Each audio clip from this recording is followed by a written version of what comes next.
Assalamualaikum warahmatullahi wabarakatuh. Selamat pagi, salam sejahtera bagi kita semua. Om Swastiastu, Namo Buddhaya, salam kebajikan, dan tidak lupa salam budaya.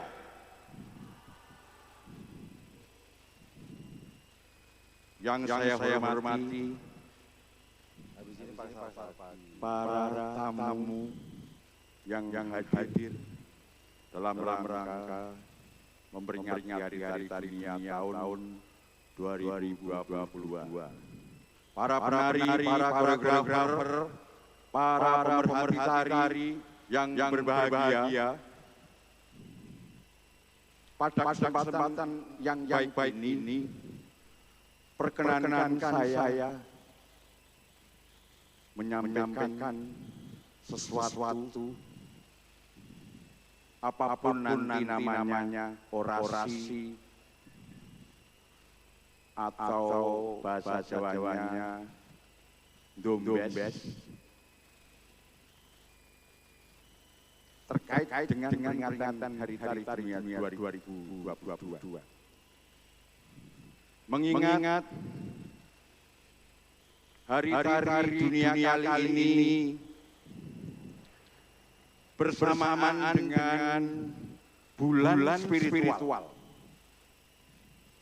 bulan Ramadan, maka perkenanan saya berbagi pengalaman yang lebih pada persoalan spiritualitas di dalam tari, baik sebagai penari maupun pencipta karya tari. Ibu-ibu dan bapak-bapak yang saya hormati, pada dasarnya secara kodrati manusia itu diciptakan oleh Tuhan, dilahirkan oleh ibu, sudah dibekali satu kekuatan, dibekali satu kemampuan yang merupakan anugerah kepada kita semua, kepada manusia, termasuk manusia seniman. Anugerah ini menjadikan manusia mampu membedakan, mampu mengelompokkan, mampu memilah-milahkan, mampu mengelompokkan, mampu mengkategorikan, hingga dalam perjalanan kehidupan manusia itu menjadikan manusia itu bersikap kritis dan kreatif. Jadi tidak ada alasan manusia itu tidak bisa berbuat kreatif. Kekuatan ini menurut Desmond Morris disebut taksofilik urge. Dengan kemampuan ini, maka muncullah kemudian dalam perjalanan kehidupan manusia itu berbagai pemikiran, berbagai pandangan yang mengaitkan bagaimana kehidupan manusia itu dengan manusia lain dan juga dengan jagat raya. Maka muncullah pemikiran filsafat yang disebut filsafat ilmu, atau bahasa filsafatnya adalah epistemologi. Terus berkembang manusia ingin mempertanyakan dirinya sendiri, bagaimana manusia itu hidup di tengah manusia lain dan dalam semesta ini. Maka muncullah ontologi yang nantinya akan mengungkap bagaimana eksistensi manusia itu. Terus muncul pemikiran tentang nilai-nilai. nilai ketuhanan, nilai kemanusiaan, nilai moral, dan juga yang terakhir yang kita geluti adalah nilai-nilai keindahan, nilai-nilai estetik. Saudara-saudara semua, pemerhati tari, penari, koreografer,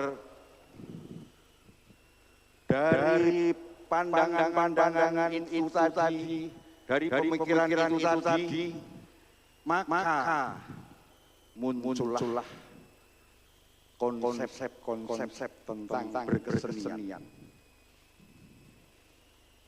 atau bahkan teori tentang penciptaan konsep tentang penarian.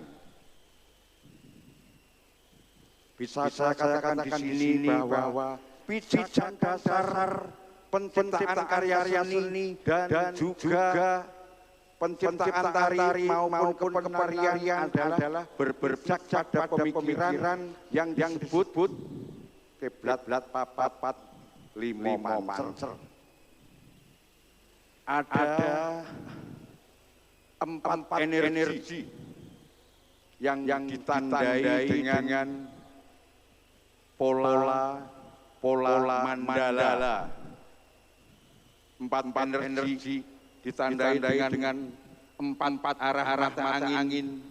Empat energi itu adalah api, air, udara, dan bumi.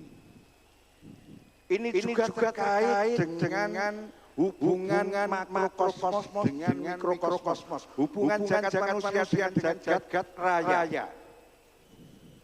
Sehingga membuka kesadaran bahwa manusia itu haruslah menjaga semesta dan segala isinya tentu. Menjaga tumbuh-tumbuhan, pepohonan, binatang-binatang, dan yang lain-lain, menjaga lingkungannya. Dan semua itu juga menjadikan inspirasi yang bisa digunakan di dalam penciptaan karya tari. Jadi ada nilai-nilai, ada makna yang ada dalam kehidupan manusia itu yang tentu saja harus dipahami dan juga harus diseringkan dengan manusia lain. Bapak, Ibu, saudara-saudara semua yang sangat saya hormati, tentu saja kita semua patut bersyukur dan berbahagia. Karena manusia yang disebut seniman, termasuk penari dan koreografer, itu adalah manusia unggulan, manusia pilihan. Mengapa bisa saya katakan seperti itu? Karena seniman itu tidak sekedar mengolah pikir. Meskipun seperti saya katakan tadi sudah dibekali satu kemampuan, tapi tidak sekedar mengolah pikir. Namun juga mengolah rasa. Jadi di dalam bernyanyi itu tentu semuanya harus mempertimbangkan bahwa ada kejelasan pikir, tapi juga ada kejelasan rasa. Kalau Van Morrison itu menyebutkan bahwa dalam manusia kebudayaan itu tentu saja termasuk seniman, itu ada dua rasionalitas. Rasionalitas masuk akal dan rasionalitas masuk rasa. Tokoh yang lain menyebutkan bahwa dalam kesenian itu ada kejelasan pikir, tapi ada kejelasan rasa. Tokoh yang lain menyebutkan bahwa logika itu tidak hanya logika sendiri, tapi selain logika ada logika imajinatif. Jadi berbahagialah karena para seniman, para penari, koreografer sebenarnya dalam proses karyaannya, dalam proses penariannya itu menggunakan atau mengolah kejelasan pikir, kejelasan rasa, logika imajinatif. Ini yang menurut saya menjadi manusia unggulan. Kembali kalau kita bicara Mas Tari, tentu sudah dipahami semua bahwa tari itu mediumnya atau alatnya adalah gerak tubuh. Sumber ekspresinya tentu saja juga gerak tubuh. Ada seorang tokoh yang menyebutkan bahwa tubuh manusia itu atau katakanlah gerak manusia itu adalah merupakan yang tertua dibanding yang lain. Tentu saya sangat sependapat.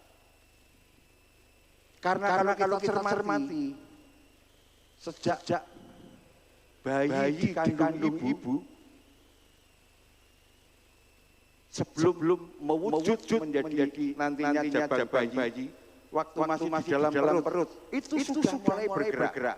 Pada usia berapa bulan itu sudah mulai bergerak. Sampai menurut para wali, terutama Sunan Kalijogo itu gerak dari jaban bayi yang ada di kandungan ibu itu bagaikan emas kumambang, emas yang mengambang, berpindah-pindah tempat. Kemudian mulai ada gerak sampai jaban bayi lahir.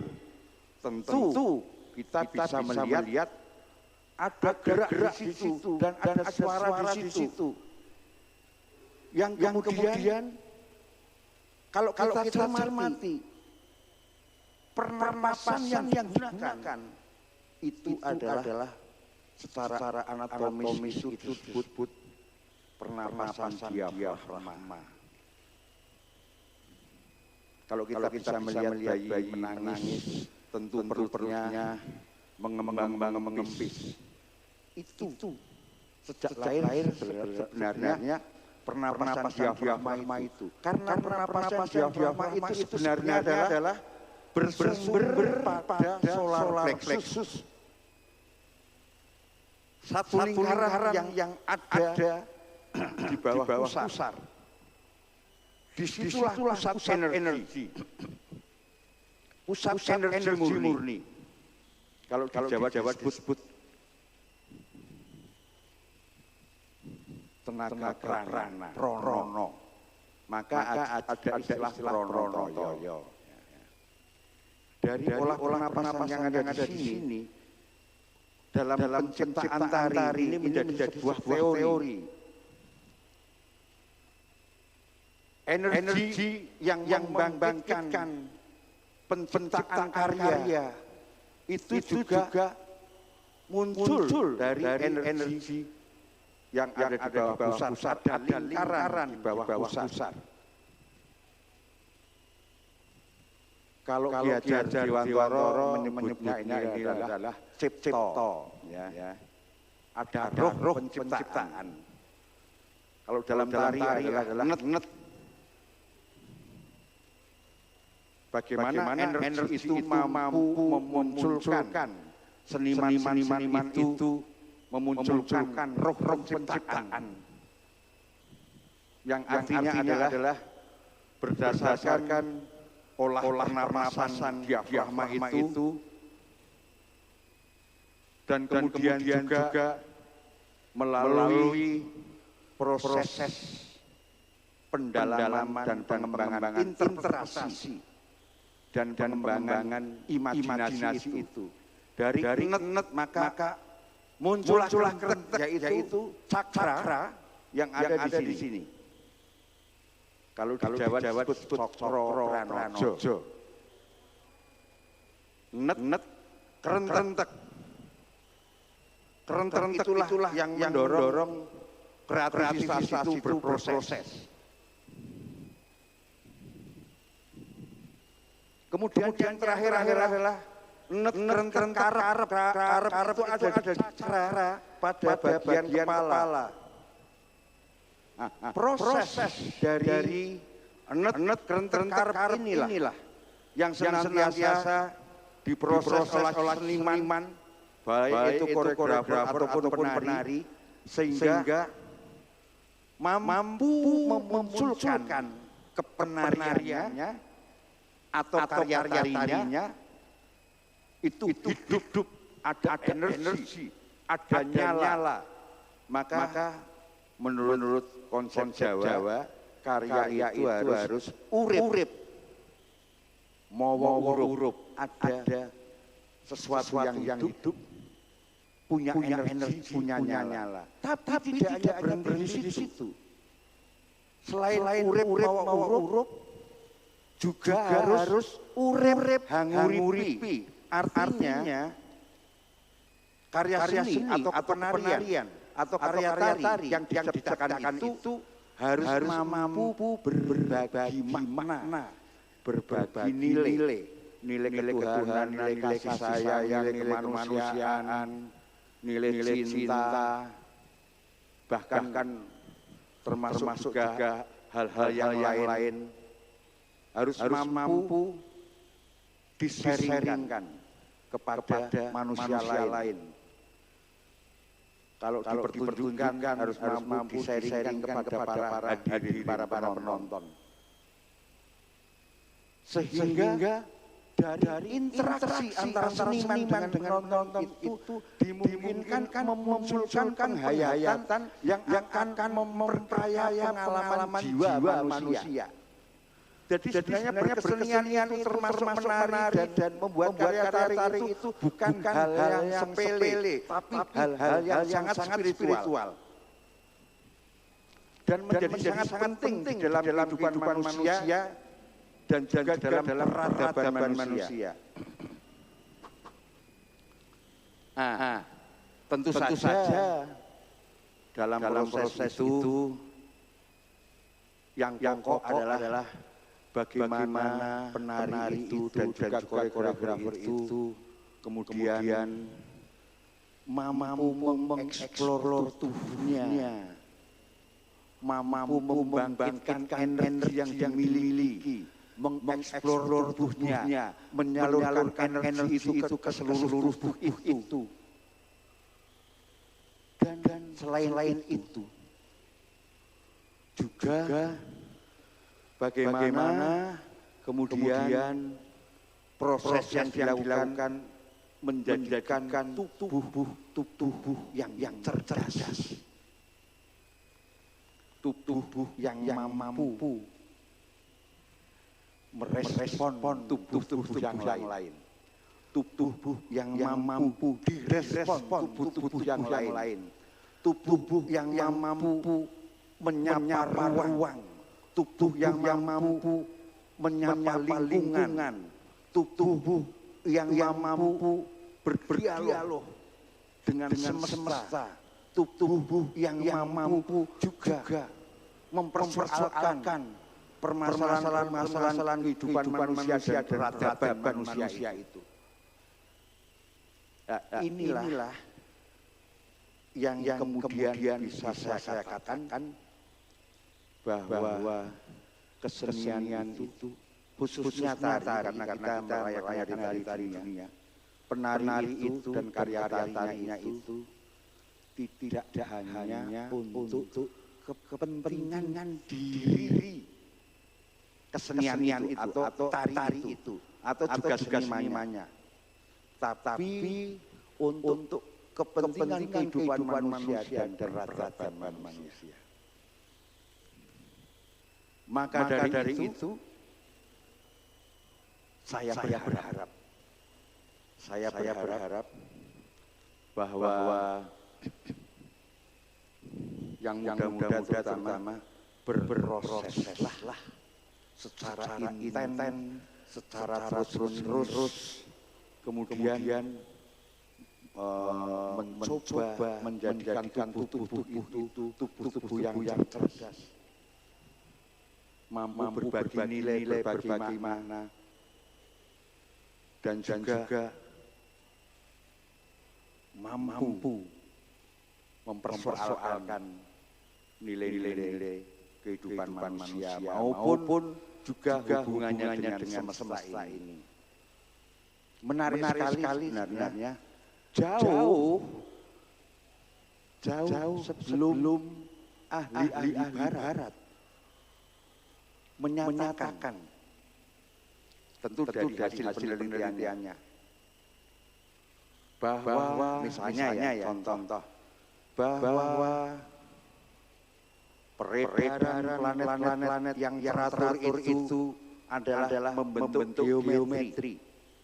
Geometri itu adalah lingkaran mandala. Dan ketika planet-planet yang beredar secara teratur itu saling berhubungan, mampu memunculkan simfoni suara yang kemudian digunakan menjadi notasi musik barat do re mi fa sol la si do. Itu terjadi karena proses peredaran pergerakan planet-planet itu. Seperti yang dikatakan oleh Johannes Kepler, itu abad 16, lahir tahun 1571. Tapi jauh sebelum itu Nusantara telah memiliki konsep mandala tentang empat energi, tentang peredaran waktu yang teratur. Maka tidak heran kalau hitungan tari itu tidak lebih dari 8 ya. Tari Jawa, tari Bali itu selalu hitungannya 1, 2, 3, 4, 5, 6, 7, 8. Mengulang lagi, tidak 9, 10, 11, 12. Tapi itu sebenarnya berpijak pada peredaran waktu yang terus berulang, yang disebut astawara kalau di Jawa ya. Kalau peredaran waktu satu minggu berulang kan ada 8 ya. Senin, Selasa, Rabu, Kamis, Jumat, Sabtu, Minggu, Senin lagi terus berulang terus. Lah. Perulangan hitungan untuk tari itu juga terkait dengan hubungannya dengan gending. Mudah-mudahan masih pada semangat sebagai penutup yang mungkin saya ingin berbagi juga contohnya di Jawa. Itu ada tataran-tataran di dalam tari. Namanya solah. Solah itu pokoknya bergerak itu ya. Solah baru tataran awal itu. Kemudian joget itu sudah mulai tertata, mulai membangkitkan energi, teknik dan seterusnya. Kemudian bekso itu mulai ada pendalaman, ada pencapaian pada pendalaman, penghayatan. Kemudian yang terakhir adalah toyo. Maka istilahnya di Jawa itu tidak tari tapi toyo. Kenapa toyo? Toyo itu kalau kita cermati itu adalah merupakan keyakinan Nusantara, terutama Jawa dan Bali juga ya. Adanya kekuatan keilahian. Sang pencipta yang disebut Sang Hyang Toyo. Toyo ini artinya adalah ketiadaan, kosong, awang-awung, suwung, ketiadaan tapi ada. Inilah yang juga kemudian menjadi sumber pada penciptaan karya dan tarian itu. Saya sudah dikode.